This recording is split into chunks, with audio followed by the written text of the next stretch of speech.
एक बार भगवान शंकर और माता पार्वती हिमालय की कंदराओं में भ्रमण कर रहे थे। तभी वहां कुछ देवता उपस्थित हो भगवान शंकर से रोते हुए प्रार्थना कर कहने लगे, हे महादेव, हमारी रक्षा करो, हमारी रक्षा करो। भगवान शंकर ने पूछा, इस समय तुम्हारे ऊपर कौन सा विघ्न उत्पन्न हुआ है, मुझे सारी बात बताओ। तब वह देवता रोते हुए कहने लगे, हे भगवान, माली और सुमाली नाम के दो दैत्य भगवान सूर्य की उपासना कर उनसे वरदान प्राप्त कर समस्त संसार को भय से व्याप्त कर रहे हैं। उनके कारण हमें स्वर्ग को छोड़कर भागना पड़ा है। अब आप हमारी रक्षा करें। हम जब उनसे युद्ध करने जाते हैं तो भगवान सूर्य का रक्षा कवच उनकी रक्षा करता है। अब आप हमारी रक्षा कीजिए प्रभु, हम आपकी शरण में हैं। तब देवताओं की प्रार्थना स्वीकार कर भगवान शंकर माता पार्वती से कहने लगे, मैं देवताओं की रक्षा के लिए उन दोनों दैत्यों से युद्ध करने जाता हूँ। तब तक तुम यहाँ हिमालय पर रहकर अपना ध्यान रखना। अब भगवान शंकर तो चले गए देवताओं के कहे अनुसार माली और सुमाली से युद्ध करने। यहाँ माता पार्वती विचार करने लगी, भगवान शंकर के साथ सारे गण भी चले गए हैं, अब मैं अकेले बैठकर क्या करूं। तब उनके मन में विचार हुआ, काश कोई छोटा बालक होता जिसके साथ मैं खेल पाती। तब माता पार्वती ने अपने उपटन की मिट्टी से एक बालक का निर्माण किया। जैसे ही उपटन की मिट्टी से वह बालक बनकर तैयार हुआ, तब माँ पार्वती ने अपनी शक्ति से उसमें प्राण डाल दिए। अब तो वह बालक साक्षात रूप में माता पार्वती के समक्ष प्रकट हो गया। जब माता पार्वती ने उस बालक को देखा तो खुशी से उनके आंखों से आंसू आने लगे। वह छोटा बालक पूछने लगा, हे माँ, आप क्यों रोती हो। जब माँ पार्वती ने उस बालक के मुख से माँ शब्द सुना तो उनका हृदय द्रवीभूत हो गया। वह उस बालक को हृदय से लगाकर कहने लगी, तुम मेरे पुत्र हो, तुम मेरी आज्ञा में चलोगे ना। वह बालक कहने लगा, माता, मैं आपके सिवा और किसी को जानता ही नहीं हूँ। आप ही मेरी माता हो, मैं आपका बालक हूँ। आप जैसा कहोगी मैं वैसी आज्ञा का पालन करूँगा। अब तो माँ पार्वती उस बालक को हृदय से लगाकर कहने लगी, आज से तुम्हारा नाम उमानंदन है। मैं उमा हूँ, तुम मेरे पुत्र हो। अब वह बालक और माता पार्वती हिमालय में एक साथ घूमने लगे। भगवान शंकर जो माली और सुमाली से युद्ध करने गए थे, उन्हें तो वहां 7 दिन लग गए, क्योंकि युद्ध करते करते ऐसी स्थिति आ गई कि उन दोनों राक्षसों की रक्षा के लिए भगवान सूर्य देवता प्रकट हो गए। अब तो भगवान सूर्य का भगवान शिव जी के साथ युद्ध होने लगा। वह युद्ध इतना भयानक था, उस युद्ध को देखकर सभी देवी देवता भयभीत होने लगे। एक तरफ भगवान शिव जी और दूसरी ओर उन दैत्यों को वरदान देने वाले भगवान सूर्य नारायण, दोनों के बीच घमासान युद्ध होने लगा। पर अंत में भगवान शिव जी ने अपने त्रिशूल का प्रहार किया। उस त्रिशूल के प्रहार से माली और सुमाली के साथ भगवान सूर्य नारायण का भी तेज निस्तेज हो गया। अब तो त्रिशूल के लगने के कारण भगवान सूर्य नारायण जमीन पर गिर पड़े। जैसे ही वह जमीन पर गिरे, उनका तेज समाप्त हो गया। समस्त संसार में अंधकार फैल गया। अब तो सब तरफ भगवान सूर्य देवता के मृत्यु की खबर फैलने लगी। जब भगवान सूर्य नारायण के मृत्यु की खबर देवताओं के पिता ऋषि कश्यप को पता चली, तब वह अपने पुत्र की चिंता में उस युद्ध स्थल पर आए। उन्होंने अपने पुत्र सूर्य को गोदी में उठाकर भगवान शंकर को देखते हुए श्राप देते हुए कहा, जिस प्रकार तुमने मुझे अपने पुत्र का वियोग दिया है, तुम्हें भी अपने पुत्र का वियोग प्राप्त होगा। उस समय तो भगवान शंकर क्रोधित थे, पर जब भगवान शंकर का क्रोध शांत हुआ, तब ब्रह्मा जी ने भगवान शिव जी से कहा, आप अपनी कृपा से सूर्य देवता और माली और सुमाली को पुनः जीवित कर दीजिए। तब भगवान शंकर ने कृपा कर माली और सुमाली सहित भगवान सूर्य नारायण को पुनः जीवित कर दिया। तब ब्रह्मा जी ने शिव जी से कहा, आपको ऋषि कश्यप ने श्राप दिया है कि आपको भी पुत्र का वियोग प्राप्त होगा। तब भगवान शंकर विचार करने लगे, मुझे तो कोई पुत्र है नहीं। तब ब्रह्मा जी ने ऋषि कश्यप से कहा, तुमने जो श्राप दिया है वह मिथ्या तो नहीं हो सकता है, पर उसकी अवधि घटाई जा सकती है। तुम भगवान शंकर से यह भी कह दो कि तुम्हें वियोग तो प्राप्त होगा, पर वह कुछ क्षण के लिए होगा।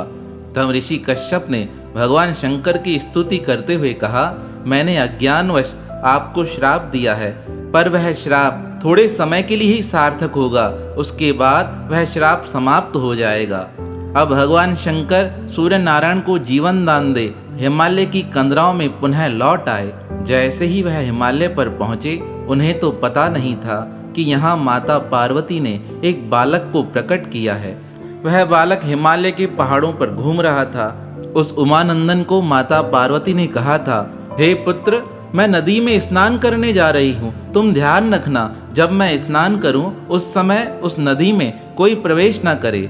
अब वह बालक तो माता पार्वती की आज्ञा अनुसार उस जगह की रखवाली कर रहा था। अब ना तो भगवान शंकर को पता था यह बालक माता पार्वती का है, और ना ही उस बालक को पता था कि भगवान शंकर मेरे पिता हैं। अब युद्ध को समाप्त कर जब भगवान शंकर अपने स्थान पर पहुँचे, तो वह भी स्नान के लिए नदी की ओर जाने लगे। तब वह छोटा बालक भगवान शंकर को देखकर रोकते हुए कहने लगा, आप इस समय स्नान के लिए नहीं जा सकते हो।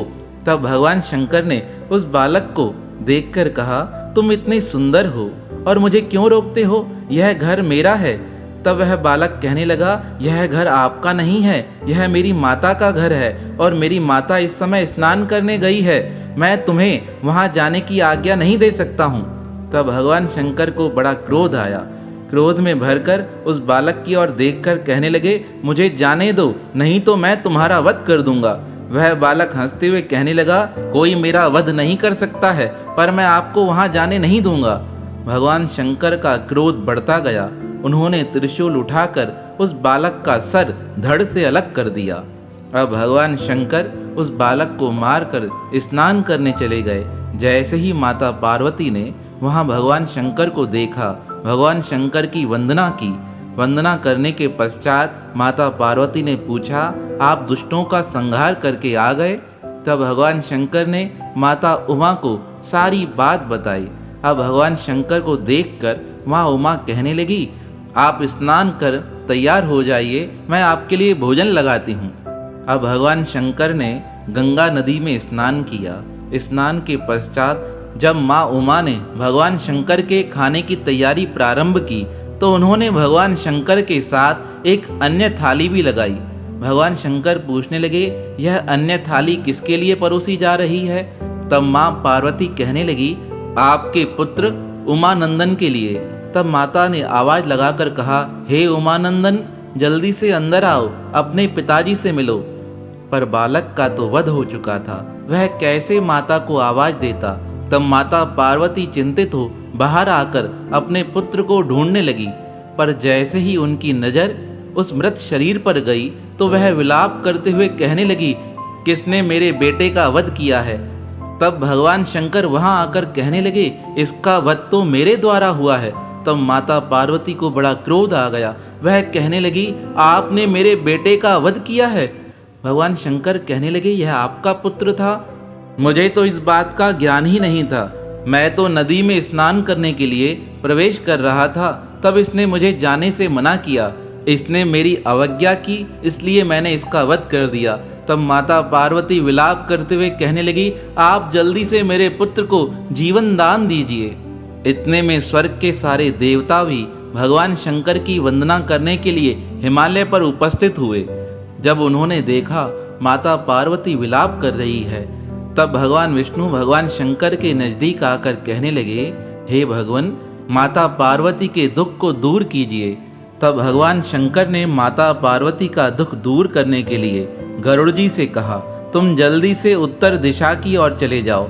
उस उत्तर दिशा की ओर तुम देखना, जो माता अपने बालक से थोड़ा दूर सो रही हो, ऐसे बालक का सिर काट कर ले आना।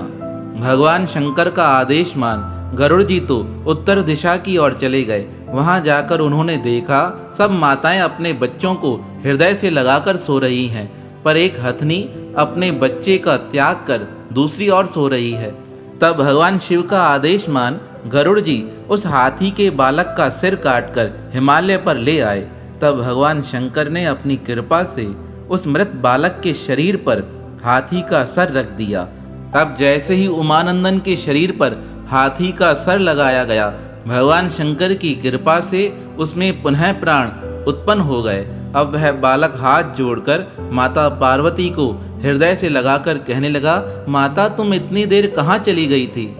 जब माता पार्वती ने अपने बेटे की आवाज़ सुनी तो वह हृदय से प्रसन्न हो अपने पुत्र को गले लगाकर कहने लगी, उमानंदन तुम ठीक हो, तुम पुनः जीवित हो गए हो। तब वह हाथ जोड़कर कहने लगा, माता मुझे तुम्हारी कृपा से ही पुनः जीवन दान मिला है। तब भगवान शंकर ने गणेश जी को आशीर्वाद देते हुए कहा, पुत्र आज के बाद तुम्हें संसार में गजानन के नाम से जाना जाएगा। अब तो जितने भी देवता वहां उपस्थित हुए थे वह सब गणेश भगवान को आशीर्वाद देते हुए कहने लगे, समस्त संसार में सबसे पहले तुम्हारी पूजा की जाएगी। तुम माता पार्वती और भगवान शंकर के दुलारे हो। भगवान विष्णु ने गणेश जी को आशीर्वाद देते हुए कहा, जो तुम्हारी पूजा किए बिना कोई भी पूजा कार्य करेगा उसकी समस्त पूजाएं निष्फल हो जाएंगी। हर पूजा में सबसे पहले तुम्हारी पूजा का विधान रहेगा। यह हमारा आशीर्वाद सदा तुम्हारे साथ रहेगा। इस प्रकार अनेकों आशीर्वाद दे देवता वहां से अपने अपने स्थान को चले गए। अब तो भगवान शंकर को प्रणाम कर गणेश भगवान कहने लगे, हे पितामह मुझसे अपराध हुआ है, मैं आपको पहचान न सका। तब भगवान शंकर ने अपने पुत्र को गोदी में उठाकर कहा, बेटा यह विधि का विधान है, इस विधान को टाला नहीं जा सकता है। तुम सदा माता को प्रसन्न करते हुए उनकी सेवा करना। माता पिता की सेवा सदा तुम्हारा कल्याण करेगी। तो इस प्रकार सुख करता दुख हरता भगवान श्री गणेश जी का इस लोक में प्रादुर्भाव हुआ था। तो आपको भगवान गणेश जी के पावन जन्मदिन की अनंत अनंत बधाई हो, बधाई हो, बधाई हो।